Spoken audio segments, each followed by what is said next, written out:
all the time. All the time. Not just sometimes when we see someone's down, but what are we doing for mental health support when someone is up? How are we stretching that out? How are we getting in on every level and getting to bond with our boys? You know, that's how we do that, is we get to know them, you know? We get to know their strengths and their vulnerabilities, and then we protect them.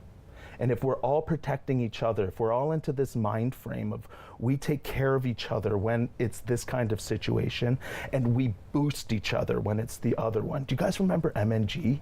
Yeah. Didn't it feel like that? That's what it felt like to me, right? Millennial networking group, boys and girls, okay? It was a good time. It was a good time. So what I mean here, guys, and I've been trying to preach this, okay, is that if you don't know what to do about helping with mental health out there, start with your core values, okay? And then start projecting them everywhere. All right, as long as there's something like, if your value is, I don't know, buying yachts or something like that, that could be tough. But if your value is helping out your neighbors or getting more involved with your family, or pick one that's one of those heartwarming good stories that you're gonna, you know, light someone's fire with. That's what we need, you know? So until we're ready to be vulnerable, until we're ready to get hurt doing this, we'll get hurt in the gym and we'll get hurt at work, but we won't get hurt emotionally. You know, maybe we got to get ready to get tough like that and take those hits to toughen up, right? And I think there's just so much fear around, or like the stigma around saying that you're not okay. Right? Like I've personally in the last 6 or 7 months have started, when somebody's asked me, how are you doing? I don't say I'm just fine. Yeah. I say a little bit more than that, and it's led to a lot of interesting conversations. Yeah. And some have expanded more into deeper elements of like mental health and just how that's feeling. But literally, I'd say probably 8 out of 10 times, it's led to that other person reciprocating with something that they've been struggling with, or that they struggled with recently that nobody was aware of, but that was something that they had to work through. And I think it's just so powerful to be open and honest with people, even at the possibility of that potentially, like you have to pick and choose who you do that with, but start with family, start with friends, and then you can work your way to like spreading that love out to like further into the community, right? So that we can continue that conversation. It's brain work, man. It's practice. Right? And when you start practicing on the people that are on your inner circle, and you see the kind of reciprocation and that kind of reverberation that happens, it starts to push its way outward, and other people start to notice, you know, wow, Ben's just a great guy with his family. I wish I was a little bit more like Ben. What's he doing? You know? Or Aiden, he's doing great with his career. It looks like he's really focused. Maybe I should, you know, focus on my career. But when you start getting these close people who are doing these things, and they're doing the same thing back to you, it starts to feed off itself. It's not this gargantuan effort of trying to flip your life over or anything like that. It's just finding the things that matter and attaching yourself to them. For me, community matters. My guys, they matter. You know, I'm trying to reach out. I'm trying to realize that we are way, way, way behind on this conversation. I'm glad we're having it now, and I'm glad I'm having it with you guys, right? Because I know that you guys are the type that go out and spread the word. We're literally doing it right now publicly. So I think we're doing a good job. But we need other guys out there doing the same thing, okay? And we need some guys to change their mind now, yesterday, you know, because if they don't change their mind about this, they're gonna lose things that they were never expecting that they would lose. Close friends, close family, kids turning their backs, stuff like that, you know. If we can't change, then we can't evolve, we can't move, we're stuck, we're frozen. And I just got to go back to that example. You've put so much armor on being tough that, yeah, you're invincible, you're untouchable, you know. Untouchable, it's not for me, guys. It's not.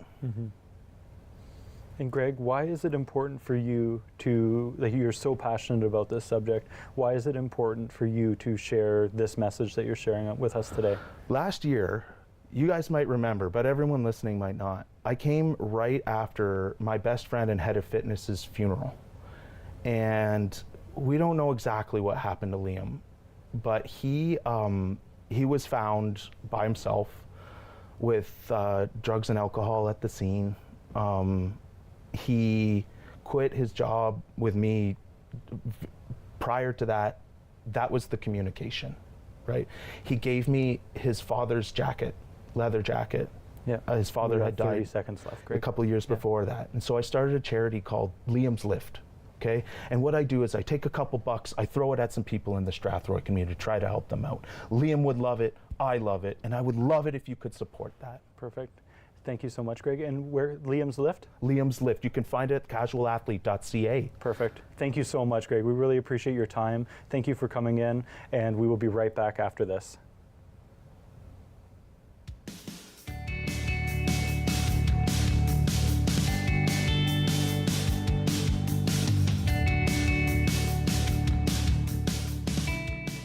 Man, is there a lot of pressure on this young fighter here tonight. Fighting is life. This is my belt. I earned this in blood, paid in full. This is mine.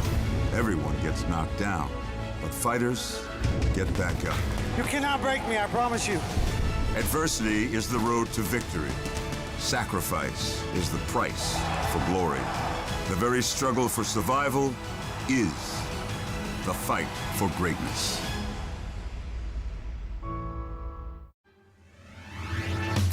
Hey folks, it's me, Giovanni Petiti, the host of Not Tonight. It's the new late night talk show right here on Rogers TV. We got fabulous guests, a lot of laughs. It's just like the Jimmy Kimmel Show. If you order the Jimmy Kimmel Show on Wish. So join me Sunday at 10 o'clock right here on Rogers TV. Nice.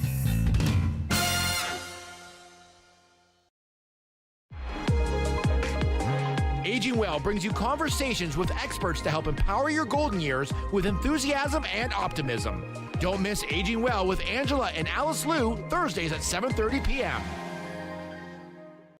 Weekly features on local events and organizations. Interviews with local community members speaking on what's happening in and around your community. Your region this week. All local, all year round. Fridays at 6 p.m. right here on Rogers TV.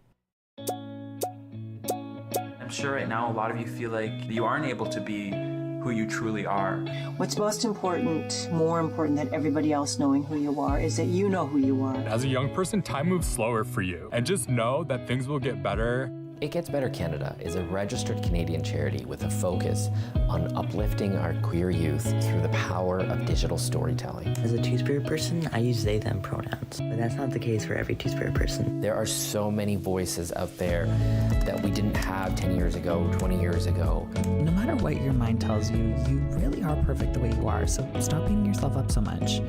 I'm gonna be a boy in a dress, because why not? Your identity is explosive.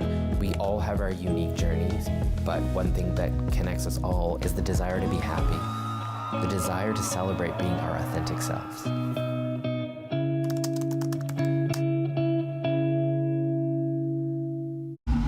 Hi, can I take your order?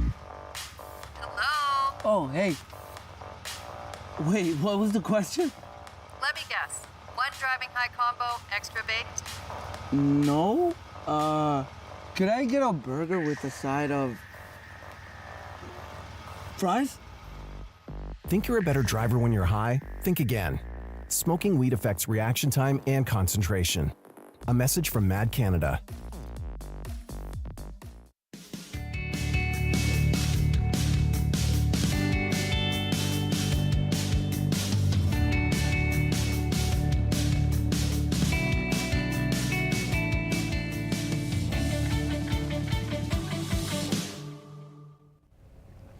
Welcome back to KickBack. My name is Ben. My name's Aiden. And we are now joined by Tammy Adams from Brant Mental Health Solutions. Thank you so much for joining us, Tammy. Oh, thanks for the invitation.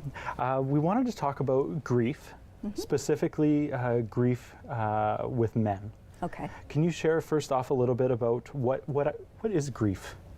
Okay. And thank you for that question, because it's an important one.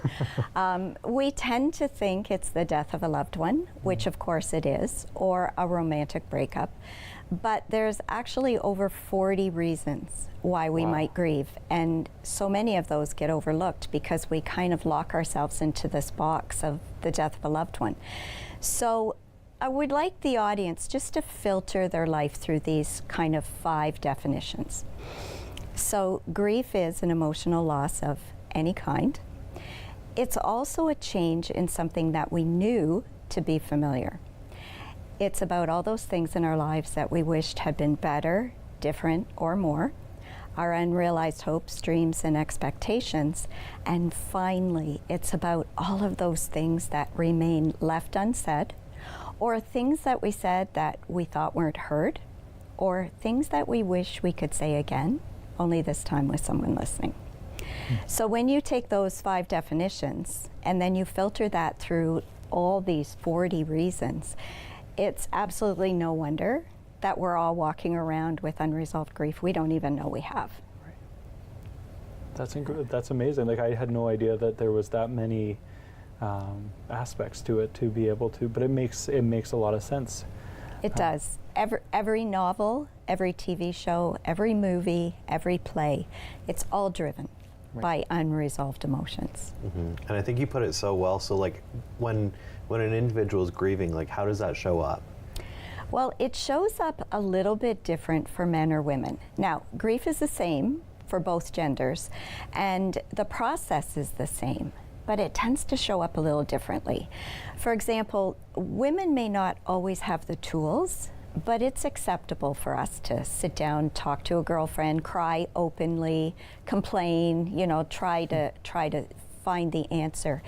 But for men, it's not. You know, it's, you know, man up, pull yourself up by your bootstraps, you know, put your chin up, you know, like just move on. And so all of those unresolved emotions, they don't go anywhere. They just go down inside of us. And we push them down and we push them down and we push them down. Well, with men, that tends to show up as this low-grade anger. Now, it doesn't have to, but most of the men that I work with, that's how it comes out. And then when they reach those moments where it kind of, you know, it explodes, well, again, it's socially acceptable for a guy to just kind of lose it, right? And it's almost like, you know, think of a steam kettle sitting on the stove and the pressure's building and it's building and it's building. But with unresolved grief, it's like somebody's put a cork in the spout, right? And so a man may have those moments of release and then the cork goes right back into the spout again. So it's much different for men, and I really, you know, my heart goes out to men because I feel they're at a great disadvantage just because of the way that society has not encouraged them to be able to share those feelings. Yeah.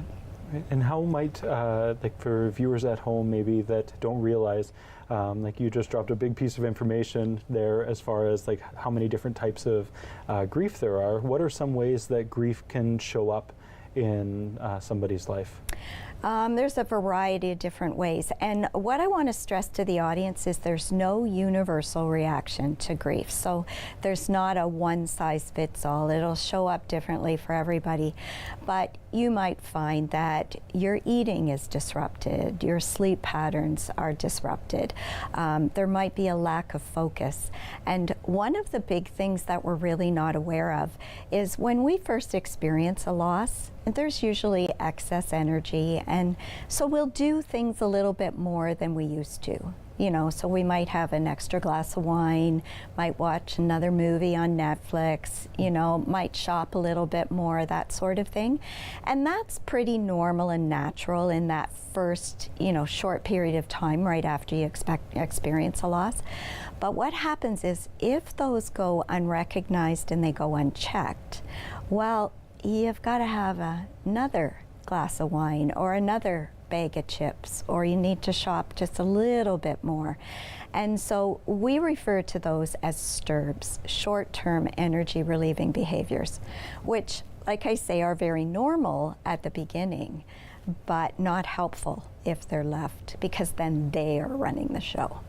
Right. And what do viewers at home that maybe recognize that they have a family member who is dealing with grief, but what do people need to understand as far as how like men process this? It might be your brother, it could be your son, a grandpa, your dad, uncle, whoever, what do people need to understand about how men process grief? Well, I think the important thing is, especially for a man, it's really difficult for them to, let's call it the stage, step up on the stage and really share that story. And what we're taught in our culture is by sharing our own story, we're offering support. So I want you to think about how hard it was for that man to get up on that stage and actually share his feelings. What we tend to do, thinking we're being helpful, is we push them off the stage and we start telling our own story, not because we want the attention, but because some twisted way we think that's our way of supporting them. So I would say the first and foremost thing to do is just to be a heart with ears. Mm-hmm. Like, provide that safe place. Don't try to fix it. Don't offer advice. Don't tell them what they should or shouldn't feel. Don't put a time frame on it. Just allow them that safe place where they can express those emotions and not feel judged. Right, and what would you tell somebody who maybe is experiencing grief currently right now and they recognize that? What would you say to them at home? The first thing I would say is be aware. Like, be aware of how you're feeling. Be aware of those stirbs that you might be engaging in. Learning how to kind of be aware and put a name to those emotions.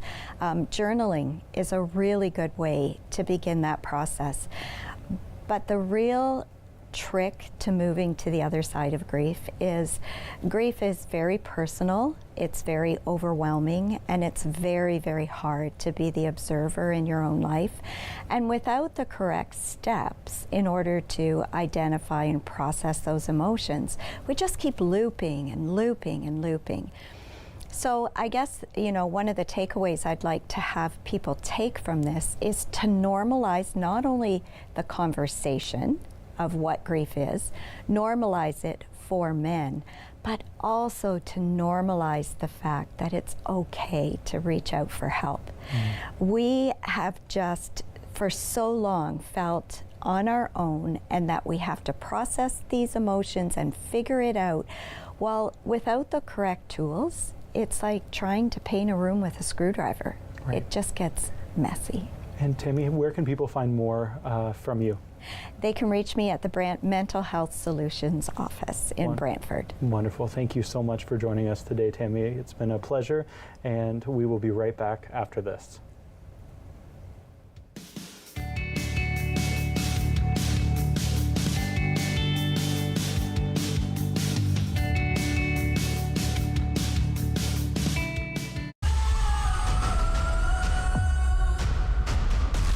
These guys are the best. That's their whole job. Get me home to my baby. I promise. We do not have a lot of time. Let's go, let's go, let's go! I'm here. We're in this together. Chicago Wednesday. New seasons premiere January 17th on City TV or stream it on City TV Plus. It's the personal finance show that dares to ask those money questions you've always wanted to. Join Mike Bregueth when he talks with experts on all aspects of money. Money Matters with Mike Bregueth, Thursdays at 8 p.m. on Rogers. Do you like talk radio? Catch a televised simulcast of The Mike Farwell Show. Listen to callers rant or rave. Watch interviews with guests on topics impacting your community. The Mike Farwell Show, weekdays from 10 till noon on Rogers TV. We were born in Canada. We spoke English. On the streets, we weren't welcome. But on the field, we were the Asahi. Vancouver's champions. Everyone cheered for us. Our people had a voice. Then Canada declared war on Japan. They took us from our homes, called us enemies, forced us into camps. But we brought the game with us. Baseball helped get us through the internment.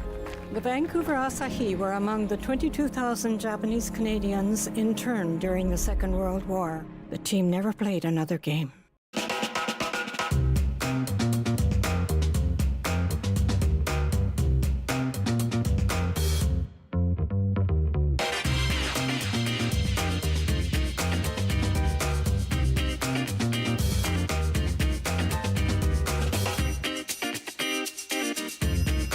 Join Carolina Suarez for Tapestry Hall Style, Wednesdays at 6:30 p.m. on Rogers TV.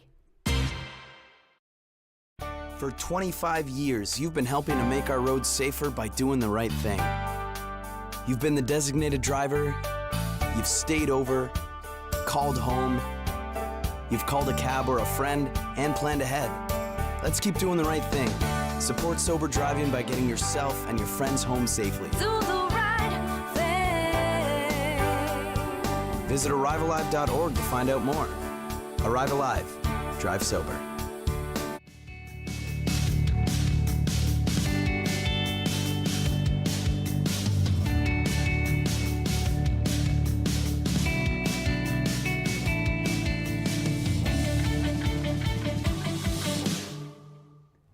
Welcome back to KickBack. My name is Ben. My name's Aiden. And we are excited to have Bill in studio. Bill, you're a registered social service worker. You got it. With Brand Mental Health Solutions, correct? Mm-hmm. And you're also here to talk about 6 Feet. That's right. And this is an organization that you founded? Yeah, me alongside 2 OPP officers. Wonderful. Can you tell us a little bit about what 6 Feet is? Sure.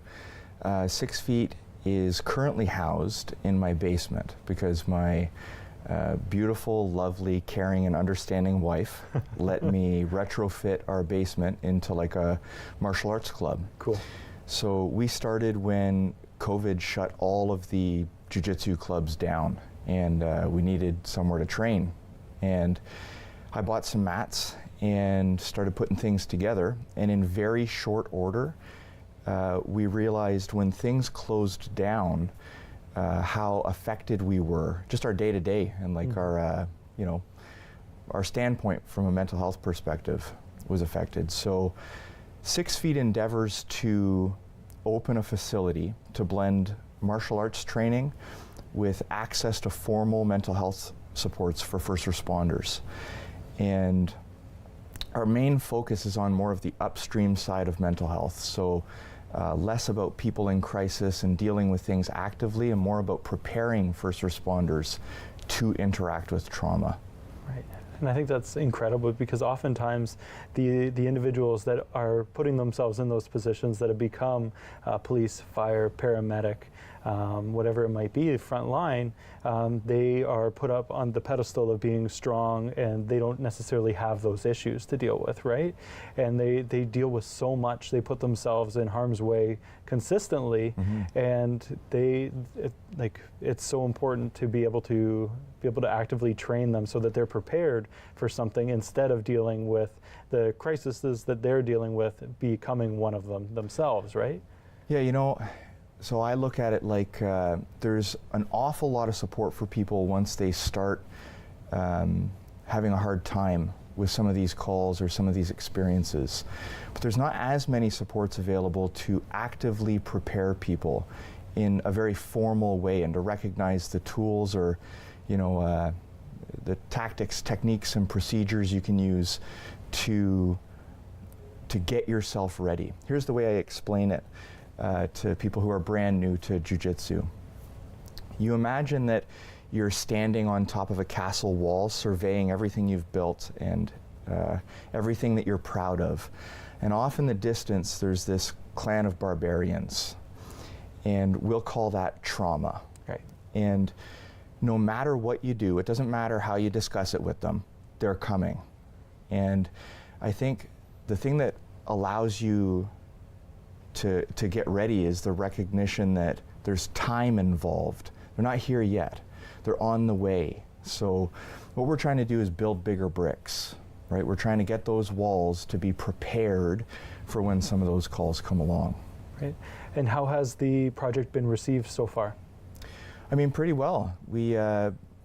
So I'm a volunteer firefighter with the County of Brant, and I have a handful of guys from different stations coming through, and certainly privately, it's brought to me that jiu-jitsu and grappling and martial arts and all of the things that fragments into through the rest of your life turns into really a system that allows people to get ready. Right. You know, so received well so far. Awesome. And the physicality behind jiu-jitsu, specifically for men to be able to combat like that must be a release for them as well. Yeah, I mean, there's layers here too. For any of your viewers that aren't familiar, jiu-jitsu is a grappling martial art. So it's like wrestling. It's what the UFC does on the ground, let's say.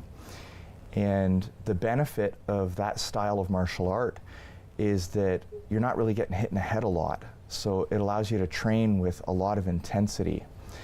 And, you know, so I preface a lot of people's first nights by saying we practice hard feelings on the mats so we know what to do with them in real life.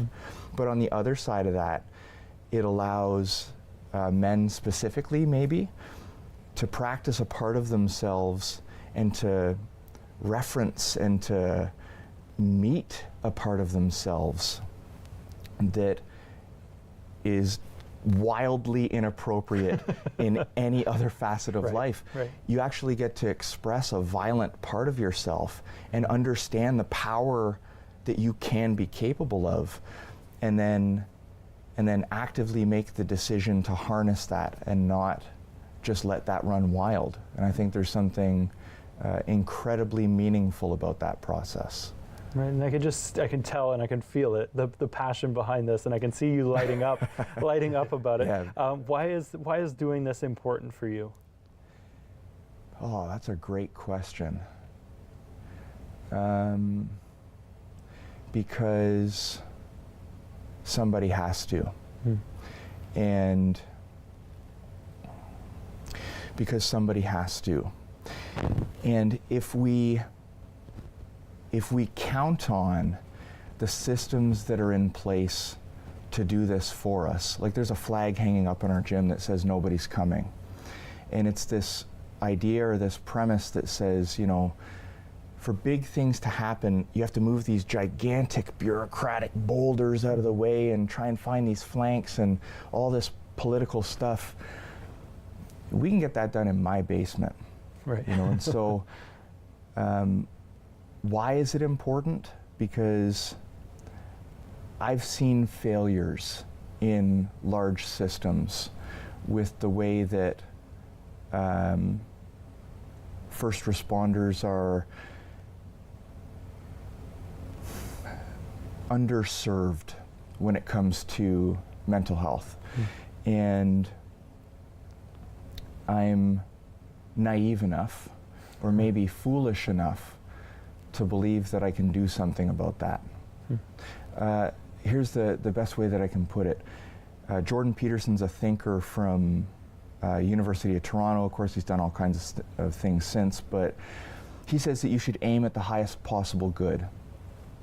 And I really like the way that he defines that. He says you should aim at something that's a net positive for you.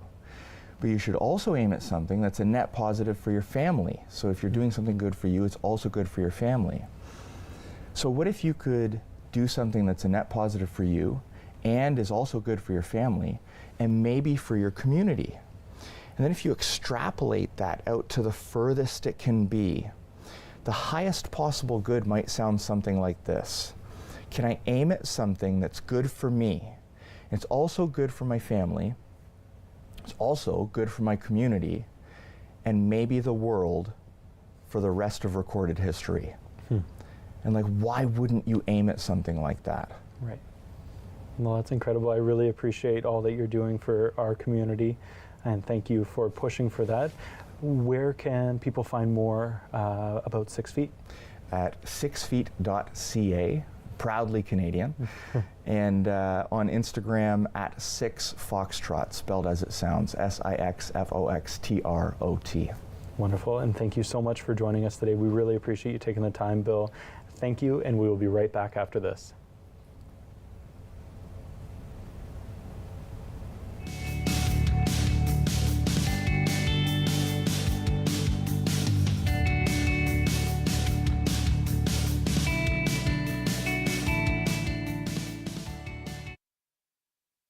January 18th on City TV. Let's get to work. The wait Remember me? is over. Fight fire with fire. Looks like we're going for a ride. Law & Order Thursday returns with all new episodes. NYPD, show me your hands. Don't move. We're gonna get this guy together, like we always do. Law and Order, SVU, and Organized Crime. New seasons premiere January 18th on City TV or stream it on City TV Plus. Hey folks, it's me, Giovanni Petiti, the host of Not Tonight. It's the new late night talk show right here on Rogers TV. We got fabulous guests, a lot of laughs. It's just like the Jimmy Kimmel Show, if you order the Jimmy Kimmel Show on Wish. So join me Sunday at 10 o'clock right here on Rogers TV. Nice. After a night out with your friends, not having a plan for a safe ride home can leave you in a bad spot. You could end up riding in a police car, an ambulance, or a hearse. These unplanned modes of transportation can be a costly choice and do not take you home. Your plan could include a designated driver, a taxi, or public transit. Drink responsibly, choose your ride, and have a plan for a safe ride home. Visit arrivealive.org to find out more.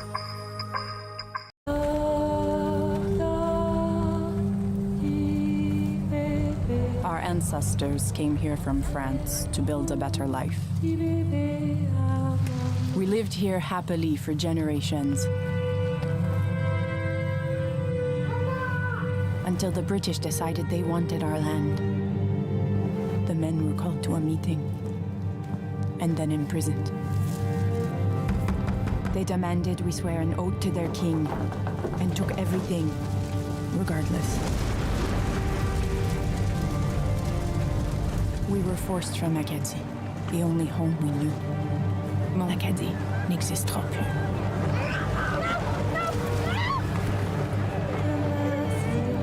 From 1755 to 1763, over 10,000 Acadians were ripped from their homeland. Despite this, Acadian culture endures in Atlantic Canada. David Prang from the Chamber of Commerce Brantford Brant speaks with community members about events and organizations that impact the city of Brantford and the county of Brant. Chamber TV, Thursdays at 6:30 p.m., right here on Rogers TV. With Rogers TV, you can cheer on the home team from the comfort of your living room. We'll head to the rink, the field, the court, or the pitch, so you don't have to. Tune in and cheer on your local amateur athletes on Rogers TV.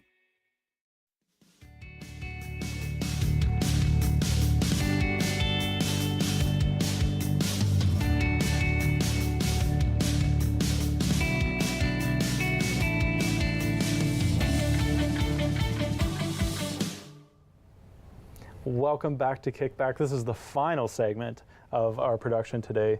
Aiden, it's been fun, as always. Yes. It's been educational. We've learned. We're still joined by Bill, which is lovely to have you. And it's been an incredible, it's just always incredible to see the people that come on and share what they're passionate about. And to see, I love seeing people light up. And I saw that a lot today about just people talking about their passions, about what they're doing. And that's what this takes in order to continue these conversations and to make a difference in this and to save people. It takes people like we've talked to today, like Bill, who are making a difference and pushing forward and just changing it up. Yeah. And so just thank you, Bill. I appreciate what you're doing. And I appreciate our viewers out, and it's been fun. And I think today it's just a confirmation of that the conversations just need to continue to happen. Absolutely, yeah. Right, and we just need to continue that, and just to be open with people about how we're feeling. And if you're watching at home and you're sitting around the table, or you're hanging out with your spouse or your partner or whoever, just saying, you know what, I've been struggling with this lately, and this is something that I've been dealing with, and I don't know what to do with it. And just maybe talking it out loud, just saying it out loud might make the world a difference. Just hearing you say something might snap you out of whatever you're dealing with, or it might just a handful of stories around the idea of all it took was some stranger to wave at me or to say good morning, and it changed their entire outlook on what they were dealing with. It's be kind to people, right? Just show up and be kind. Definitely. Yeah, I think throughout every guest that joined us, there's kind of that common topic of community and being kind to each other. And I love seeing the people that are like so passionate about it in their own way and in their own life, where that's what really kind of gets you through those hard times, is having those things that you love and you care about, and being able to bring it back to those things that you've put your focus on. Like for you doing the jiu-jitsu, other people it can be whatever, but really putting all of your attention into that one thing that you love the most and kind of building that mastery in it.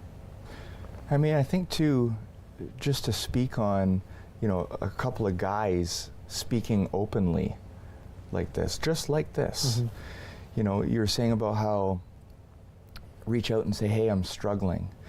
It reminds me, you know, I serve on the CISM team for the county fire department. So what that means is if firefighters respond to a call where things are more traumatic, they come back to their hall and the CISM team responds to help people kind of debrief and sort through some of that stuff.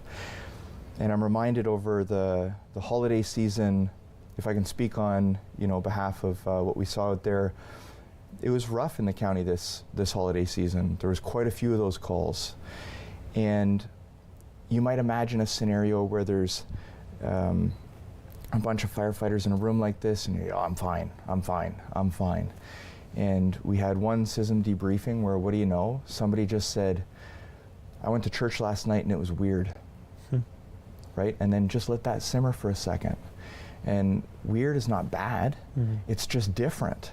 And to have the self-awareness in the first place to recognize that something was weird is one thing, but to acknowledge it in, you know, in that case, a public venue where you've got, you know, the rest of the crew around, or certainly here where you're talking about your feelings in front of all of your viewership or whatever, it's another thing entirely to come out and say, hey, that was weird. I feel weird about that.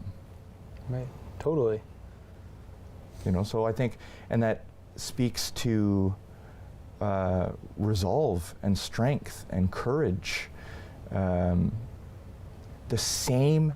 comes from the same place as I really identify with the guy who comes to his first jiu-jitsu class. At our club, they're all giants. It's like fighting fridges. Like they're just big dudes. And it's intimidating. It's intimidating to even know what you're getting into, and then you show up and it's in some guy's basement. And like there's all these layers of what's going on. But people come out for that first shot. And that's a cousin. Like that the type of courage that you need to, the type of resolve that you need to fortify yourself with to be able to do that is a cousin of the type of decision it is to come out and say to somebody, I'm having a hard go here. You know, whether it's in public or just to your spouse, as you say. Right, and it's just knowing that it's okay to do that.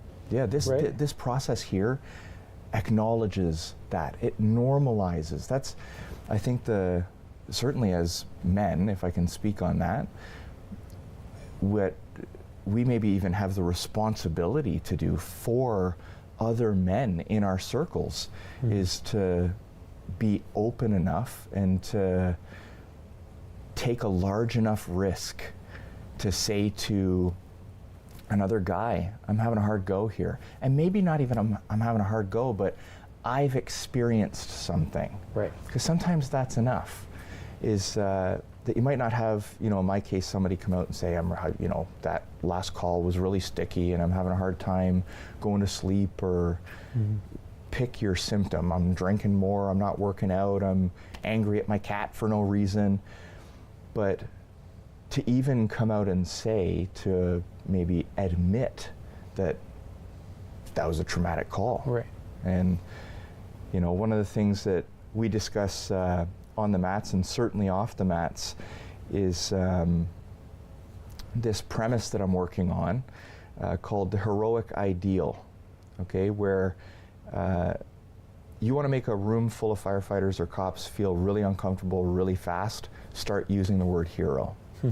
Okay, but the fact of the matter is, when something happens, big rope rescue in New York, everybody's like, the heroes on the rooftop, blah, blah, blah.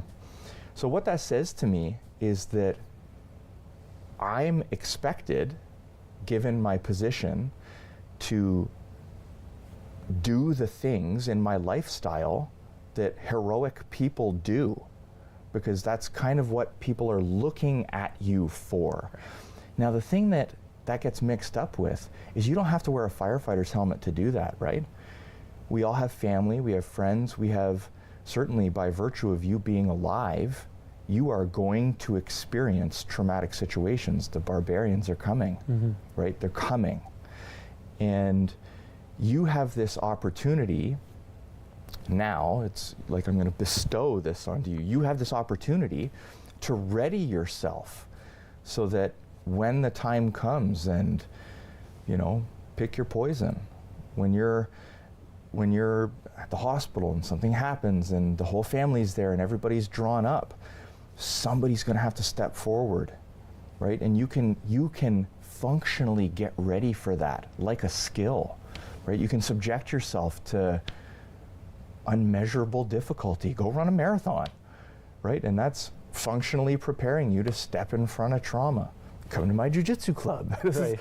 You know, but these things are the things that you can do to get ready for that. You don't need to have a badge. You don't need to be in the back of an ambulance, or never mind the people who are in those first responder roles, animal welfare people, forensic photographers, child welfare specialists that aren't lumped in with the, you know, cops, fire, EMS, and dispatchers kind of thing, Right. but who are nonetheless out there, right, you know, interacting.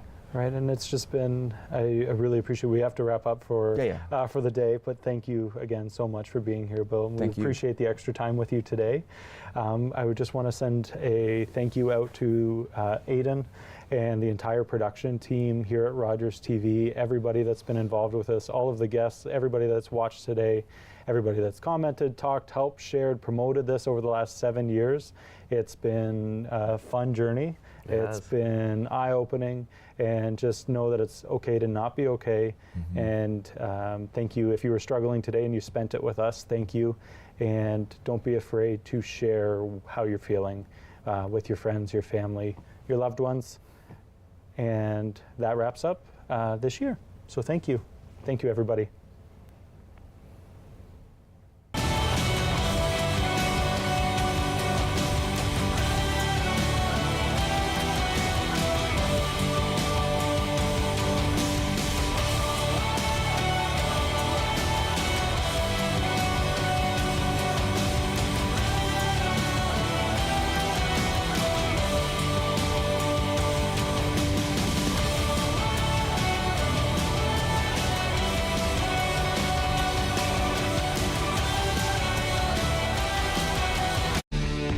Connect with us by visiting our website or email us at comments@rogerstv.com.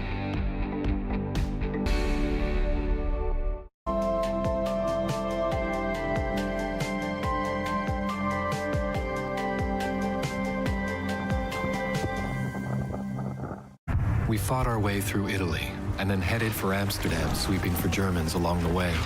Our worst fear was to catch a bullet in these last hours of the war.